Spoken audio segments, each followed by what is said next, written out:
এত আদরের সাহাবী সম্মানের জন্য দোয়া করলেন, ও আল্লাহ, দুই পুঁজির একটা লাগে সম্মানের চেয়ারে বসার জন্য। একটা পুঁজির নাম হলো শিক্ষাগত যোগ্যতা, এলেম, আর একটা পুঁজির নাম হলো সম্পদ, টাকা পয়সা। একটা লোক কলম দিয়া দস্তখত দিতে পারে না, এরপরে সবাই চেয়ার আগায় দেয়, কিও কয় আমগো দেশের দানবীর। আছে না নাই? সমাজসেবক, অনেক টাকার মালিক, আর একজন কোনো টাকা নাই, তাকে সম্মানের চেয়ার আগায় দেয়। কেন? বলে আমার স্কুলের হেডমাস্টার, শিক্ষিত মানুষ। হযরত আলী বলেন, ও আল্লাহ, দুই পুঁজির আসলটা আমাদের দিছেন, কি? ইলম দিয়েছেন, টাকা পয়সা দেন নাই। মিয়া, নবীজি দোয়া করলে কবুল হইতো না? সেই নবী খন্দকের যুদ্ধে গিয়া পেটে পাথর বাঁধলেন। মদিনাতুল মুনাওয়ারার পার্শ্বে খন্দক। সাহাবায়ে কেরাম নিয়া গর্ত খনন করলেন। নবী ওই কাজে হাত দিলেন। সাহাবায়ে কেরাম কেউ কষ্ট সহ্য করতে না পেরে ছুটি চাইলেন। মিথ্যা অভিযোগ দিয়ে বললেন, বাড়িতে অসুস্থ রোগী আছে, বাড়ি যাব, বাড়ি পাহারা দেওয়ার কেউ নাই, যাব। জিব্রাইল আইসা বলে, নবিয়াদের অন্তরে নিয়ত খারাপ, কষ্ট, এই জন্য মিথ্যা কথা বলে যেতে চায়, এদের অন্তরে নেফাকি। আল্লাহ আয়াত নাজিল করে দিলেন। সাহাবায়ে কেরামদের কেউ পেটে পাথর বেঁধে নবীর সামনে আসছেন, ইয়া রাসূলুল্লাহ, না খেয়ে কষ্ট করে পেটে পাথর বাঁধছি, একটা ক্ষুধা সহ্য করতে পারি না। মনে মনে ভাবছে নবী মনে হয় আরামে আছে। সবার কথা শুই না নবী কয়, সাহাবায়ে কেরাম, আপনারা পেটে পাথর বাঁধছেন একটা, আমি মুহাম্মদ রহমতের নবী, আমার জামাটা উঠাইয়া আমি দেখাই, দেখেন। রহমতের নবী আমার জামাটা উঠাইয়া দেখাইলেন। সাহাবায়ে কেরাম দেখে আমাদের পেটে পাথর একটা, রহমতের নবীর পেটে পাথর দুইটা। ক্ষুধার কষ্ট। নবী যদি দোয়া করতেন উহুদ পাহাড় স্বর্ণ হয়ে যাও, কয় না, কষ্টের মধ্যে শান্তি। ভোগ বিলাসের মধ্যে কি নাই? দেখছেননি শান্তি? এখন টের পাননি কি পরিমাণ শান্তি? আল্লাহ, আহ, জুলুমের শাস্তি দুনিয়ায়, কষ্টের জিন্দেগি। নবী আমার 1 বছর না, 2 বছর না, 3 বছরের মতো সময় আমার নবীরে মক্কার বেঈমানেরা গৃহবন্দী করে রাখছে শিয়াবে আবু তালিবের ভেতরে। পানি দেয় না, খানা দেয় না। রহমতের নবী আমার গাছের পাতা ছিঁড়ে ছিঁড়ে চাবাইয়া তারপরে পেটের ক্ষুধা নিবারণ করে। না খাইয়া মরিয়রে যুবক, প্রয়োজনে না খাইয়া মরিও, কিন্তু হারাম খানা ভেতরে ঢুকাইও না রে বাবা। শান্তি নাই, শরীরে রোগ বেড়ে যাবে, অশান্তি শুরু হয়ে যাবে। হযরত আলী রাদিয়াল্লাহু তাআলা আনহু বলেন, মান আল্লামানি হরফান ইনশাআ বাআ ওয়া ইনশাআ আতাকা। আমাকে একটা অক্ষর যিনি শিক্ষা দিয়েছেন, তিনি আমার কাছে এমন দামি যে আমাকে চাইলে বিক্রিও করে দিতে পারেন, গোলাম বানাইয়াও রাখতে পারেন। এই ছাত্ররা, হযরত আলী বলেন, একটা অক্ষর আমাকে যে শিক্ষা দিল তার দাম কত? আমাকে বিক্রিও করে দিতে পারে, আমাকে গোলাম বানাইয়াও রাখতে পারে। এ হলো শিক্ষকের মর্যাদা।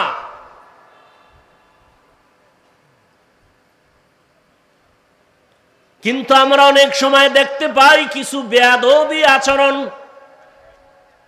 আর এর পরিণাম ফলে দুনিয়াতেই সে ধ্বংস হয়ে যায়। ও ছাত্র ভাইরা, আল্লাহর মোহাব্বত নিয়ে বলছি, কারো পারলে উপকার করবেন, না হয় চুপ থাকবেন, বেয়াদবি যেন না হয়, ক্ষতি যেন না হয়। নবীজি বলেন, মান তাওয়াযা লিল্লাহ রাফাআহুল্লাহ, যে ব্যক্তি আল্লাহর জন্য নিজেরে ছোট বানায় দেয়, আল্লাহ তার মর্যাদা বাড়ায় দেয়। রাহমাতুল লিল আলামিন এমন আদর্শ নিয়ে দুনিয়াতে আসলেন, যেই মক্কার মানুষ ছিল পৃথিবীর নিকৃষ্ট, লম্পট, চরিত্রহীন, খারাপ। ওই জায়গায় আমার নবীকে আল্লাহ পাঠাইলেন। মক্কা নগরীর মানুষের মতো খারাপ মানুষ জমিনে আর ছিল না। ওই জায়গায় শ্রেষ্ঠ আদর্শের নবীর আল্লাহ পাঠায় দিলেন। 13 বছরের মেহনতে মক্কার মানুষগুলো জান্নাতি মানুষ হয়ে গেছে।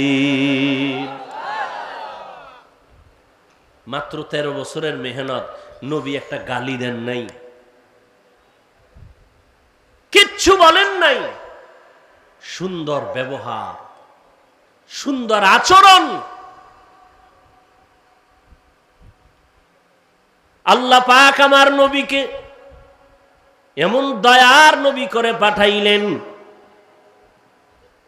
নবী আইসা দেখে মক্কার মানুষ এতটা খারাপ, কন্যা সন্তানদের এরা পছন্দ করে না, নারীদের সমাজের বোঝা মনে করে, বিধবা নারী পছন্দ করে না। বাবা ছেলে হইলে খুশি হয়, মেয়ে হইলে মুখ কালা করে বেজার হয়। এমন কি মেয়েকে জ্যান্ত দাফন করে, হত্যা করে বাবা। ওই সময়ে রসুল আসছেন। কন্যাদেরকে পছন্দ করে না। এই বাপ কি মনে করেন ভালো না জালেম? সেই রসুলের যুগের 2-1টা জালেম এখনো আছে না নাই? ছেলে হলে খুব খুশি, মেয়ে হলে কষ্ট পায়। স্ত্রীর সাথে রাগ করে কথা বলে না, মেয়ে হলো কেন?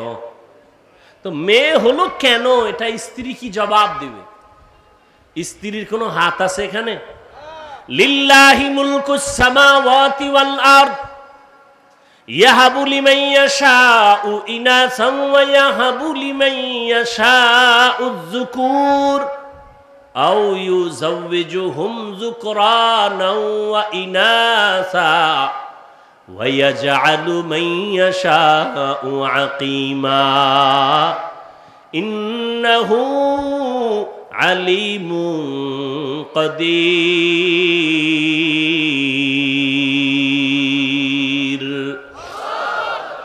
আসমান জমিনের মালিকানা কার? আল্লাহ বলেন, আমার ক্ষমতা সব। আমি চাইলে কাউকে ছেলে দেই, কাউকে মেয়ে দেই, কাউকে দোনোটা দেই, কাউকে কোনোটাই দেই না। ক্ষমতা কার? না, আপনি স্লোগান দিছেন ছেলে হোক মেয়ে হোক দুটোর বেশি নয়, একটা হলে ভালো হয়, না হইলে আরো ভালো। স্লোগান দিছে ছেলে হোক মেয়ে হোক দুটোর, কথা কন না কেন?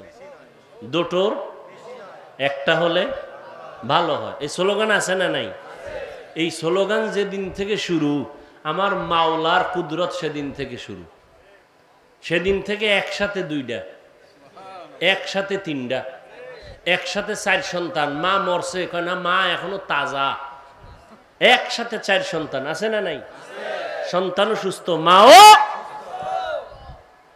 ছেলে হোক মেয়ে হোক দুটোর বেশি নয়, একটা হলে ভালো হয়, না হইলে আরো ভালো। এটা বাইতুল মুকাররমের খতিবের স্লোগান, মক্কা মদিনার ইমামের স্লোগান, এটা আমেরিকার স্লোগান, পশ্চিমা বেঈমানের স্লোগান, ইহুদি খ্রিস্টানদের স্লোগান। এই স্লোগান দিয়ে এরপরে আবার ট্যাবলেটও দিয়ে দিস, খাও, নিয়ন্ত্রণ করো। কি নিয়ন্ত্রণ? কয় জন্ম নিয়ন্ত্রণ। নিয়ন্ত্রণের ক্ষমতা কার হাতে? আল্লাহ পাক বলে, দেখ সেই 20 বছর আগের নিয়ন্ত্রণের ট্যাবলেট খাওয়ার পরে আমগো সোনার বাংলায় জনসংখ্যা কি পরিমাণ কমলো? মাইনাস না প্লাস? তো ট্যাবলেট কই, স্লোগান কই?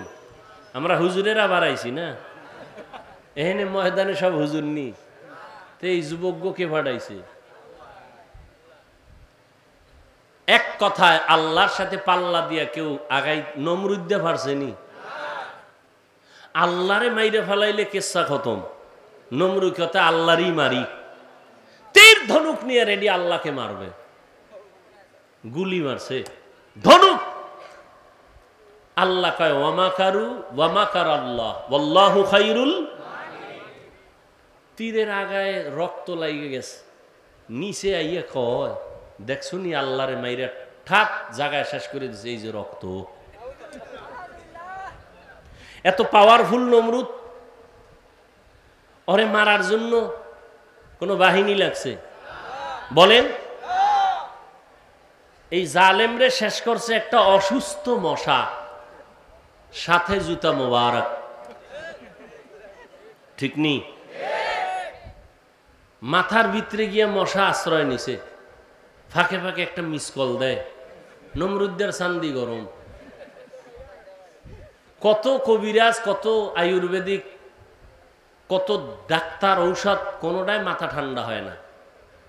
হঠাৎ করে জুতার সাথে মোলাকাত, মাথা হিমেল হয়ে গেল। নমরুদ কারে আমার ভাইয়ের ভিতরে যে ঔষধ আছে আমি তো জানি না, জুতা লাগাইলে মাথা ঠান্ডা, যত একটু বাড়ি মারে আরো ঠান্ডা, বাড়ির পাওয়ার ওজন বাড়ায় দেয় আরো ঠান্ডা। তুই জুতার বাড়ি দিলেই মাথা ঠান্ডা, কেমন সান কপাল! এই কপাল কি সবার হয়নি? আল্লাহ মাঝে মাঝে জুতার সাথে মোলাকাত করায় সান কপাল্লাদের। বুশের গালে জুতা লাগছে, সাংবাদিক বলে কাইফা হাল, ডোন্ট মাইন্ড। জুতা খেয়ে কেমন লাগলো বলে কিচ্ছুই মনে হয় না, এটা আমার গণতান্ত্রিক অধিকার। নমরুদ্দা জুতার বাড়ি দিলে মাথা ঠান্ডা, এটা কেমন কপাল আর কেমন ঔষধ! এটা তো আর কোনো বানানো ঔষধ না, আমাদের ইতিহাস তো ইসলামে আছে। এখন জুতার বাড়ি কে দিবে? আলাদা কর্মচারী রাখো, বেতন দিয়ে, কামি হইলো বেতন নিবে, জুতার বাড়ি মারবে। জুতার বাড়ি দেয় একজন, দেয় ওর বাথরুমে যাওয়া লাগবো না তো? স্যার আমি বাথরুমে যাবো, আর একজন রাখতে হবে, আমি একা পারি না। এবার ডবল কর্মচারী, ওর কাজ কি? জুতার বাড়ি। নমরুদ্দের ডাক দিয়ে কয় যত জোরে মারবি বাড়ি, বেতন বাড়ায় দিন। আল্লাহর কুদরত কত কঠিন! আল্লাহ চাইলে মুহূর্তে সব কিছু করে দিতে পারেন। মুহূর্তে জীবনে কল্পনা যা হয় নাই আল্লাহ তা করে দিতে পারেন। আমরা এখন আনন্দে নাচতেছি, কি নাচতেছি না? আমরা যদি আবার সীমা লঙ্ঘন করি তা আমাদের কল্পনায় নাই, আল্লাহ এমন কিছু করে দিতে পারেন না? পারেন না? যেমন এই বাইতুল মাকদিস, ফিলিস্তিনের ইতিহাস আমি ছাত্রদের ক্লাস করাই। 100 বছর পর্যন্ত বনি ইসরাইল এত চালাক, মুসা নবী, ঈসা নবীর উম্মত, একদল ইহুদি আর একদল খ্রিস্টান।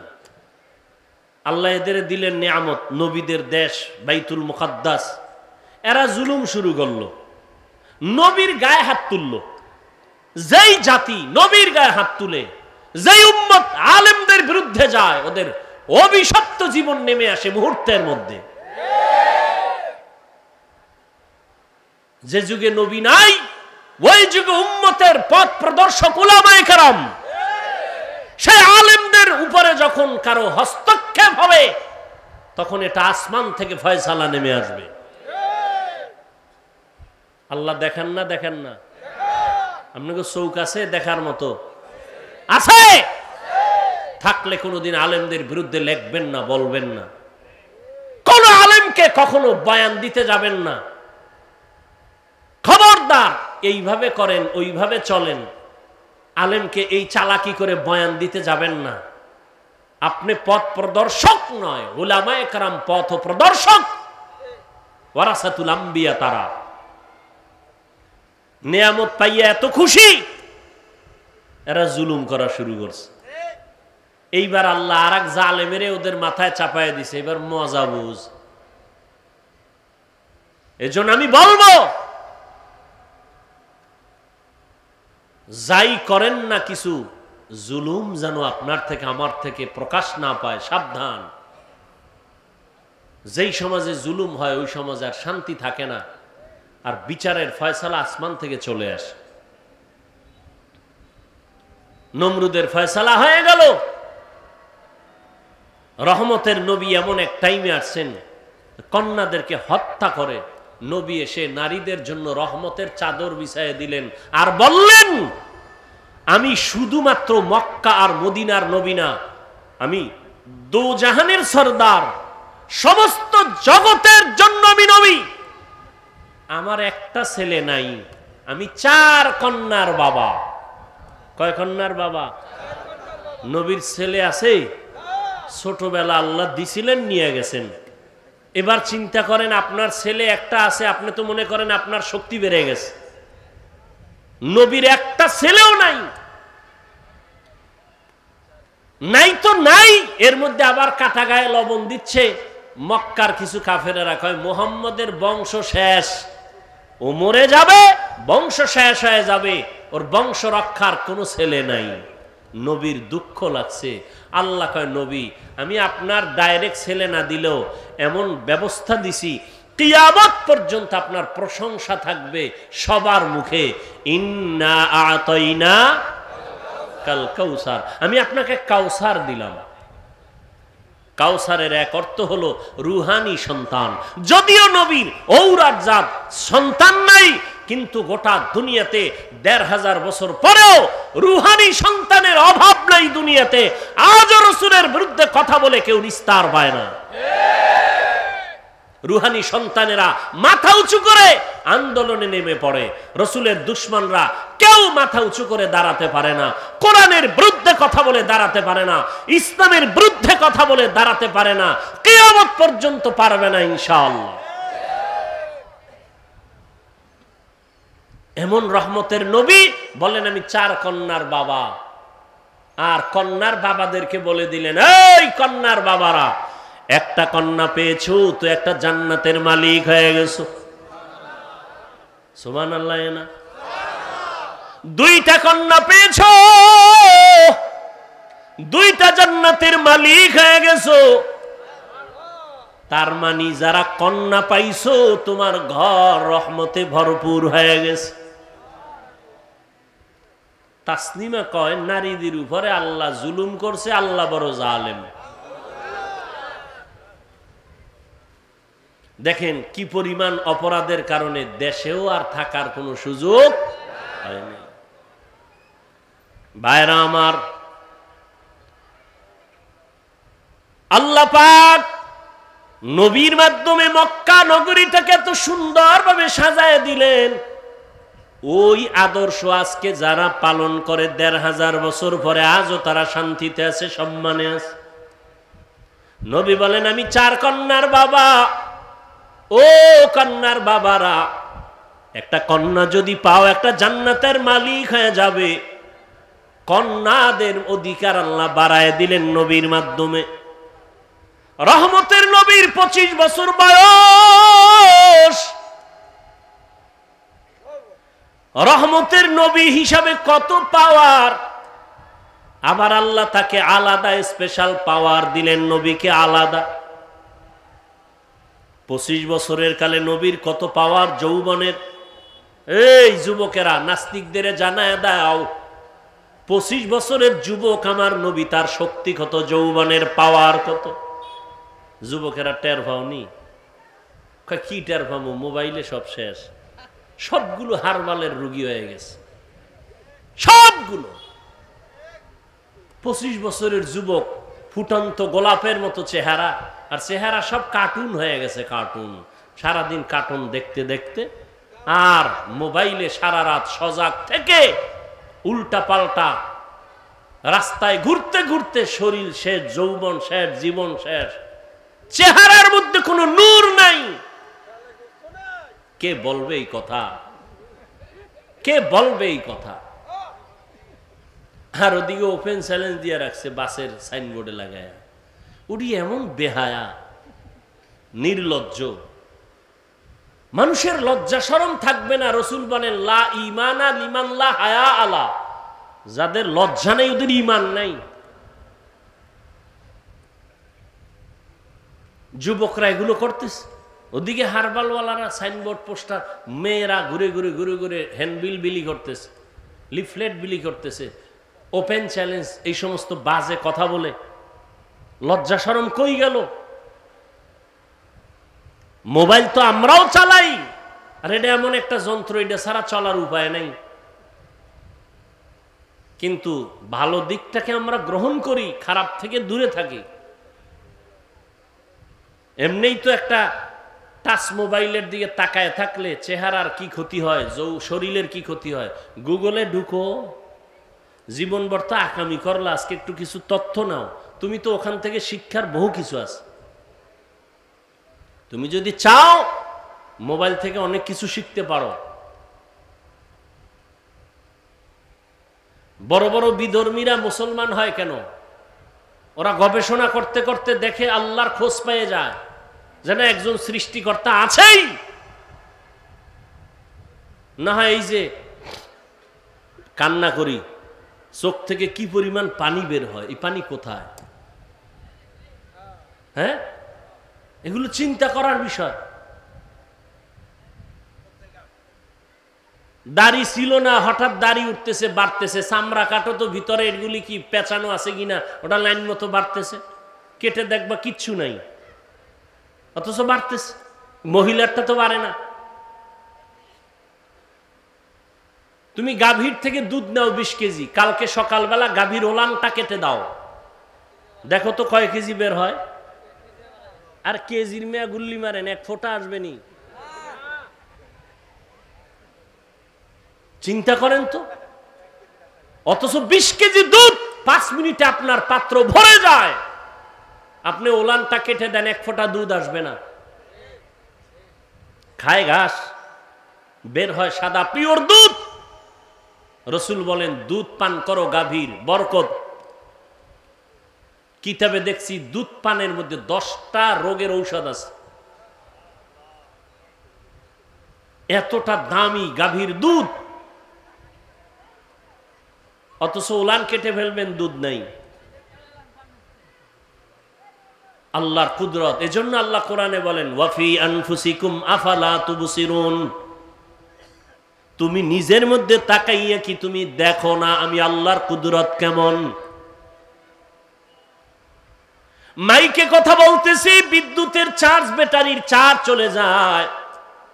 আর জিব্বা নামের মেশিন দিয়া যে কত কোটি কথা সাপ্লাই দিলাম এই বয়সে, একদিনও তেল লাগলো না, পেট্রোল অকটেন কিছুই লাগলো না। গাল ব্যথা করে, মাথা ব্যথা করে, কপাল ব্যথা করে, চোখ ব্যথা করে, ঠোঁট ব্যথা করে। জিব্বা নামের মেশিন কখনো ব্যথা করে না, করেনি? বড় কঠিন। প্রধানমন্ত্রী বক্তব্য দিবেন, টিম গঠন করে লিখে দাও কি বক্তব্য দিব জাতির সামনে, 5 মিনিটের বক্তব্য লিখে দাও। যদি ভুল ভাল বলে ফেলি তো মানুষ আমার উল্টা হয়ে যাবে। আর আমরা ঘন্টাকে ঘন্টা প্রতিদিন বয়ান করি। ফজরের পরে বয়ান, আসরের পরে বয়ান, মাগরিবের পরে বয়ান, এশার পরে বয়ান, 12 মাস অনবরত কথা। ডায়েরিতে লিখে আনি নাই, মুখস্থ করে আসি নাই। কি বয়ান আজকে এই এলাকায় করব তাও মুখস্থ করে আসি নাই। কিন্তু একের পর এক কথা বের হচ্ছে, বের হচ্ছে, বের হচ্ছে। টাইম মতো ঘুম নাই। এই সফর করে আসার পরে শুধু ঘুম আর ঘুম, শুইলেই ঘুম। এরপরও যে বয়ান করতেছি, একটা কথা যদি উল্টা পাল্টা বের হইয়াই যায়, বন্ধু আমার দুশ্মনে পরিণত হবে। কেউ আমারে সাজাইয়াও দেয় নাই। এইভাবে আগামীকাল বয়ান, প্রত্যেক দিন বয়ান, 12 মাস। ঘুম টাইম মতো হয় না। তোমরা যখন ঘুমাও তখন আমরা গাড়িতে, রাস্তায় থাকি। এরপরেও 2-1টা কথা একটু স্লিপ হয়ে যায়। আর সেই সমস্ত 2-1টা কথা নিয়ে যদি কোনো উম্মত আমাদের বিরুদ্ধে লেখালেখি করে, ওর মতো আলেমের দুশ্মন কুলাঙ্গার জমিনে আর দ্বিতীয় কেউ হতে পারে না। ঘন্টাকে ঘন্টা কথা বলতেছি, লেখা নিয়ে আসছি। কি মনে হয় মুখস্থ করে আসছি যে আজকে এত এই কয়টা কথা বলবো? এ কুদরত কা? এর মধ্যে 2-1টা ভুল অনিচ্ছায় হতে পারে।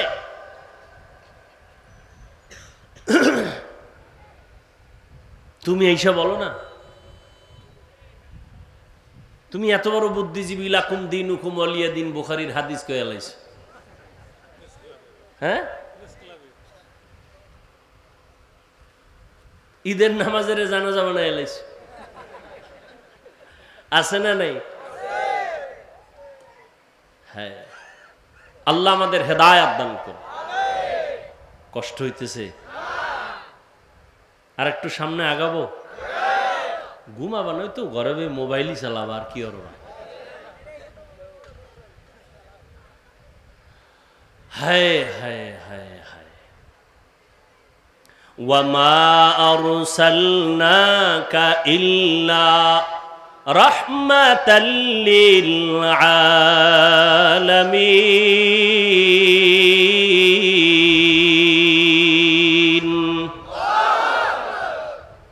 এই যে এত বয়ান শুনো যুবক বাবারা, অন্তরে মায়া আছে না? মোহাব্বত লাগে না? এই বয়ান তো কোরআন থেকে বলতেছি, রসুলের থেকে বলতেছি। সেই কোরআন কেন পড়ো না? কোরআনটা কেন বুকে লাগাও না? আরবের দেশে যাও, দোয়া করি আল্লাহ সবাইকে একবারও যদি হয় বাইতুল্লাহ রসুলের রওজায় যাওয়ার তৌফিক দান করেন। আমিনও কয় না, পুরাটা কও আল্লাহুম্মা আমিন। মনে চায়নি? মদিনা যাইতে পারলাম না, মদিনা দেখতে পারলাম না, মদিনা যাইতে পারলাম না। আমি অসহায় তাই এত দূরে রই, শুধু সালাম জানাই, মদিনা যাইতে পারলাম না, মদিনা দেখতে পারলাম না। আরবের ভিতরে যাও, ওরা যারা গাড়ি চালায় ড্রাইভার, ওরাও কোরআন পড়ে, গাড়ি চালু অবস্থায় চালক চালাইতেছে আর তেলাওয়াত করতেছে। মিশরের জমিনে গিয়ে দেখো, ইউসুফ নবীর দেশ, মাঠে ময়দানে চাষাবাদের কাজ করে, জবানে সুন্দর তেলাওয়াত চলতেছে। আমার মাওলার কোরআন এত সুন্দর, এটা শুনতে যেমন মজা, দেখতেও তেমন মজা, পড়তেও তেমন মজা। কেন বাবা কোরআনটা বুকে লাগাও না? তুমি ইঞ্জিনিয়ার হও, ডাক্তার হও, কোনো বাধা নাই, হও, দোয়া করি, তবে আল্লাহর কোরআনটা সিনায় লাগাইও। আজকে কি তুমি দেখো নাই ভার্সিটির ভিসি নামাজের ইমামতি করে, তেলাওয়াত না শিখলে পারতনি? কথা কও। তুমি ডাক্তার হও, কিন্তু এমন সাহস তুমি রাখো তুমি মুসলমান, তুমি ডাক্তারির চেয়ারে বসিয়াও যেন ইমামতির যোগ্যতা তোমার থাকে। যেখানে যাবে তুমি নামাজ পড়াবে, মধুর তেলাওয়াত শোনাবে, তখন সবার দিল থেকে দোয়া আসবে যে ডাক্তার হইয়াও তেলাওয়াত এত সুন্দর, ইঞ্জিনিয়ার হলেও তার তেলাওয়াত এত সুন্দর। এ যদি ইমামতি করার যোগ্যতা রাখে, জাতি শিখবে আর জানবে যে মুসলমানকে পিছে ফেলার কোনো রাস্তা নাই। তুমি ডাক্তার হও, ইঞ্জিনিয়ার হও, আল্লাহর কোরআন পড়ো, জুমার খুতবা দেওয়ার মতো যোগ্যতা তোমার ভেতরে অর্জন করো, নামাজের ইমামতি করার মতো যোগ্যতা অর্জন করো। ইমামতির যোগ্যতার সব থেকে বড় যোগ্যতা হলো বিশুদ্ধ কোরআনের তিলাওয়াত। আরবের ড্রাইভারেরা তেলাওয়াত করে, সাধারণ মানুষ কোরআন পড়ে। কোরআন শিখতে 20 দিন লাগে। কয়দিন? 20 দিন মানে 20 ঘন্টা। 20 দিনের 20 ঘন্টা লাগে। মাত্র দৈনিক 1 ঘন্টা টাইম দাও, 20 দিনে কোরআন শিখে ফেলবা ইনশাআল্লাহ। বহু সময় নষ্ট করছো এদিক সেদিক।